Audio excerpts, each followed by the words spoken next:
शांति नाम की एक औरत अपनी सास और पति के साथ रहती थी। शांति बहुत ही कंजूस स्वभाव की थी। वो द्वार पर आने वाले किसी भी गरीब, बेसहारा या मांगने वाले को कभी भी कोई दान पुण्य नहीं किया करती थी। शांति की सास जानकी उसे कई बार दान पुण्य करने के लिए कहती या खुद से करने की कोशिश करती तो शांति उस पर भड़क जाती थी। ये लो अम्मा, थोड़ा सा आटा रख लो, खुश रहो, परिवार में सुख समृद्धि का वास हो। अरे अरे अरे, जब तुम्हें ही घर में भरा आटा दान में दे देंगी तो हमारे घर में कौन सी सुख समृद्धि का वास होगा। माँ जी, आपको कितनी बार समझाया है ऐसे राह चलते भिखारियों को घर के आटा, चीनी, चावल और अनाज मत बांटा करो, नहीं तो एक दिन हमारे घर के भंडार खाली हो जाएंगे। बेटी, एक कटोरी आटा देने से भला तुम्हारे घर का क्या भंडार खाली होगा। तुम्हारी सास तो बहुत ही पुण्य का काम कर रही है, हमें नहीं कमाने कोई पुण्य। खबरदार माँ जी, आज के बाद अगर आपने मेरे से बिना पूछे किसी को कुछ भी दिया तो मुझसे बुरा कोई नहीं होगा। ये नहीं है कि आपका बेटा पूरा दिन मेहनत करके कमाता है और आप उसे गरीबों में बांट कर उड़ाती रहो। महीने भर बाद यही मेरे से पूछेंगे कि राशन इतनी जल्दी खत्म कैसे हो गया, फिर मैं इन्हें क्या जवाब दूंगी। आप तो पीछे हट जाओगी। बहू, आज एकादशी का दिन है, इसलिए दान करना बहुत अच्छा होता है। और फिर ज्यादा नहीं, मैंने तो बस थोड़ा सा आटा ही दान में दिया।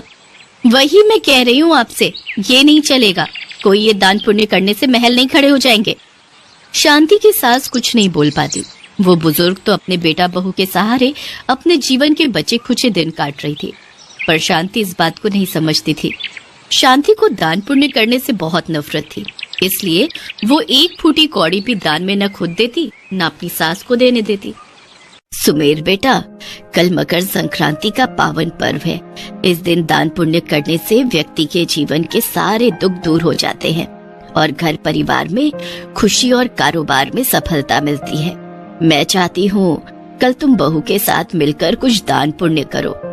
ठीक है माँ, जैसा तुम कहो। मैं कल मकर संक्रांति पर दान करने के लिए सामान खरीद लाऊंगा। अपनी माँ की बात को सुनकर सुमेर कमरे में आ जाता है और शांति को सारी बात बताता है। अरे अरे अरे, पागल हो गए हो क्या? ये मकर संक्रांति, एकादशी, अमावस्या, ये तो रोजाना ही आते रहते हैं। अगर हम इन सब में अपने पैसे को लुटाते रहे तो एक दिन हम सड़क पर आ जाएंगे। मैं तो कहती हूँ मकर संक्रांति के दिन किसी को दान पुण्य करने से अच्छा है तो मेरे लिए एक सोने का हार बनवा दो। कम से कम वो हार काम तो आएगा। और अगर तुमने मेरी बात ना मानकर दान पुण्य किया तो तुम मेरे से फिर कभी बात मत करना। मैं समझूंगी फिर तुम अपनी माँ की बात को मानते हो। अरे तुम नाराज क्यों होती हो? ठीक है, हम कल मकर संक्रांति के दिन कोई दान पुण्य नहीं करेंगे। मैं तुम्हारे लिए सोने का हार बनवा दूंगा। अब तो खुश हो जाओ। सासू माँ, अब मैं आपको बताऊंगी कि सुमेर किसकी सुनते हैं। वो आपकी बिल्कुल नहीं सुनेंगे। कल मकर संक्रांति के दिन कोई दान नहीं होगा। अगले दिन मकर संक्रांति थी। इस दिन लोग अपने सामर्थ्य के अनुसार दान पुण्य करते हैं। जानकी ने देखा सुमेर बाजार से कुछ भी नहीं लाया है। उसने पूछा, सुमेर बेटा, तू आज दान करने के लिए कुछ नहीं लाया? मैंने तो कल ही बोल दिया था कि अन्न, वस्त्र आदि कुछ भी अपनी सामर्थ्य के अनुसार दान करने के लिए ले आना। तू दुकान से ही कोई कपड़ा उठा लाता, तेरे हाथों से वही दान हो जाता।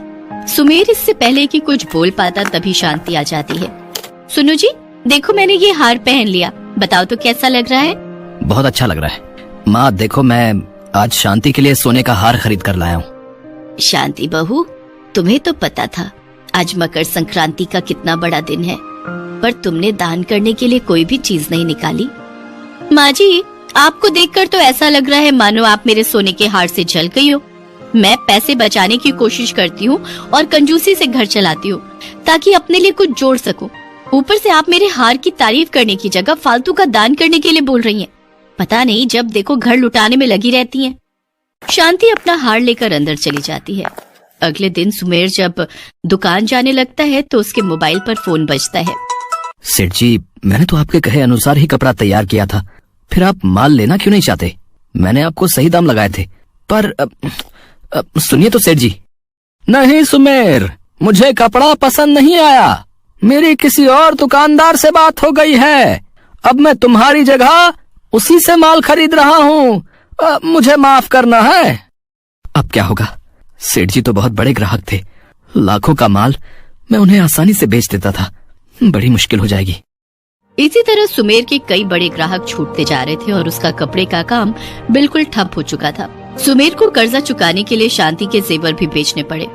सुमेर बहुत परेशान रहने लगा था। वो कर्ज में डूबा हुआ था। उसके पास घर बेचने के सिवा कोई और चारा नहीं था। क्या करूं? मैं बहुत परेशान हो चुका हूँ। कुछ भी समझ नहीं आ रहा। मेरे पास कोई काम धंधा नहीं रहा।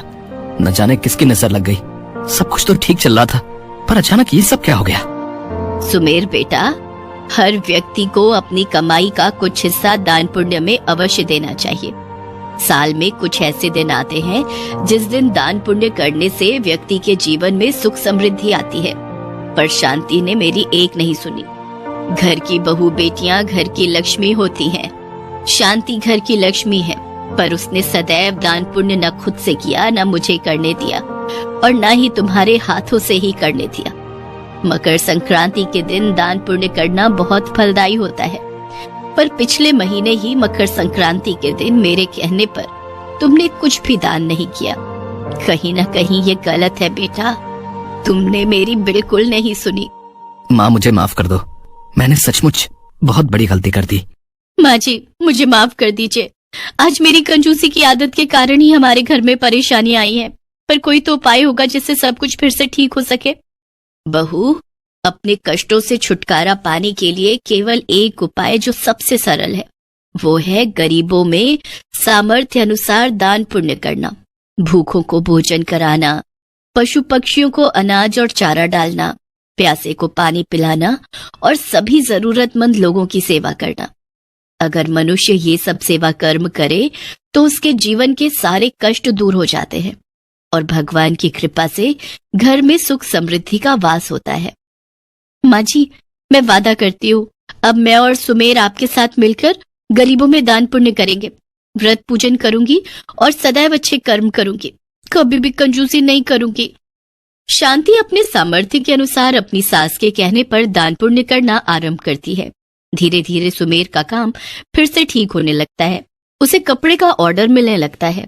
उसके ग्राहक फिर से लौट आते हैं और घर में फिर से सुख समृद्धि का वास होने लगता है। और 1 साल बाद जब मकर संक्रांति का दिन आता है तो शांति अपने पति और सास के साथ मिलकर मंदिर में पूजा करती है, दान पुण्य करती है। ऐसे ही उसके अच्छे कर्मों के कारण उसके जीवन की सारी परेशानियां दूर हो जाती हैं और उसके घर में सुख समृद्धि का वास होता है।